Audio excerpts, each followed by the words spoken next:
On Capitol Hill, Donald Trump's nominee for US Director of National Intelligence, DNI, faced sharp questions about her past statements.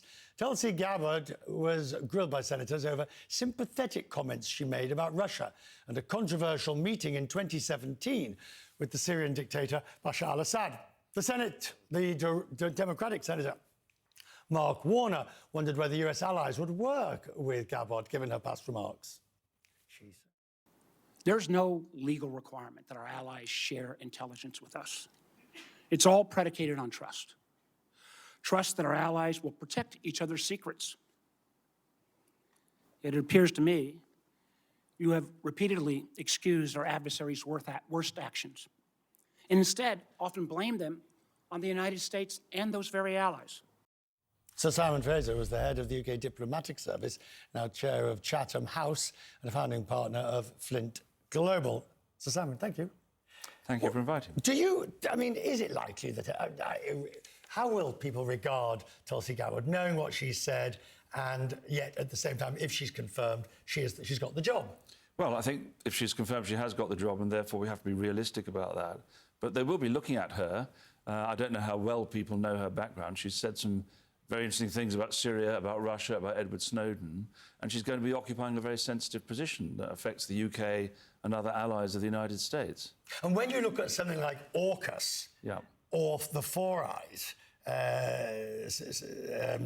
then it becomes even more significant.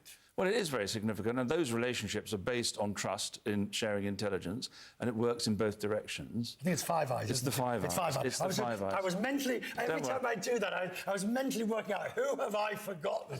It's the Five Eyes. Apologies. But I mean, it's an important relationship, and it depends on trust on all sides, and it's mutually beneficial that intelligence is shared. But equally, these are highly sensitive things. So, you know, there will be a lot of concern about the implications of this nomination. On the other hand, final point, the relationship is deeply institutionally embedded between the intelligence agencies, the military and others. So it's not just one individual, it's a lot of people who are involved in this. But if it gets to a situation, as we are seemingly heading towards, where you have a president who will speak off the top of his head on any subject, you then have a DNI who's a bit suspect, you then have a CIA director who's known for X, Y, or Z. Do the bonds of trust that really intelligence relies on, do they start to fray? So there is a risk of that, and that's without doubt an issue, and people in London and elsewhere will be looking at this, and there will be a degree of caution. On the other hand, I know that, for example, Peter Mandelson is very clear that when he goes as ambassador to Washington, one of his big priorities is to make sure that those relationships are preserved and remain intact, because they matter to the United Kingdom, and indeed, I would say they matter to the United States. Was Lord Mandelson's mea culpa? I didn't mean to say that, or I know I was wrong saying those things about President Trump the last time. Was that toe-curlingly creepy? I think a lot of people have said things in the past that they've moved on from. But he had to do a sort of a, I was wrong, I was wrong. I don't know whether we should read too much into that. He wants to obviously create a playing field which gives him the chance to have a positive influence in Washington, and that's what he should be doing. The tariffs on Canada and Mexico on the grounds of immigration, fentanyl subsidies, and I presume that the EU will have them as well.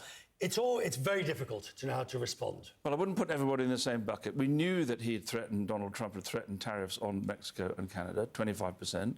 It seems as if he's now signing an executive order, but we need to read the fine print, because I think he's also linking that to their actions to help secure America's border. So this brings us to the question, to what extent is this political leverage in those relationships, and to what extent is he actually going to fully follow through with the economic measures? We don't know yet. But, you know, it's a known Trump playbook. You create leverage with your partners, and then you but when he does pursue sign your goals. I mean, he announced it, but when he does sign it, probably on the 1st, how do you as a government respond to that? Because you're being hit with something that is against everything you normally do. No other... can you remember a time where people have shot from the hip in quite such a way so frequently? Not since Donald Trump was last president, exactly. No. But, and it may be even a bit more so this time, but we do have experience of this. So if you think back, you talked about the EU, he did impose selective tariffs on the EU in the past, and the EU took reciprocal measures, and then the EU negotiated a deal for example, over soy beans, I remember, in order to try and get those tariffs lifted. So it's about negotiating your way through it. The speed with which he's prepared to go tariff nuclear, if you will. It seemed to me last week at Davos that the EU really has a plan but doesn't really know how to deal with it. One person described them as like chickens without heads. Do you think the EU structures, Council, Commission, etc., are fit for purpose against Donald Trump? Well, they've dealt with them in the past, but I think it's important the EU at the moment is in a difficult position. Its economy is not growing. It's got political difficulties in Germany and France, its main states. It's got a new commission in place. So you're right to say there's a lot of change in Brussels. But the EU system is very adept and experienced at international trade negotiations, for example. So I wouldn't write them off. Unless the other person wants a fight. Well, but does the United States really want a long, protracted economic fight with Europe? Let's hope not. We don't know. It's just happening. Very good to see you. Thank you very much indeed.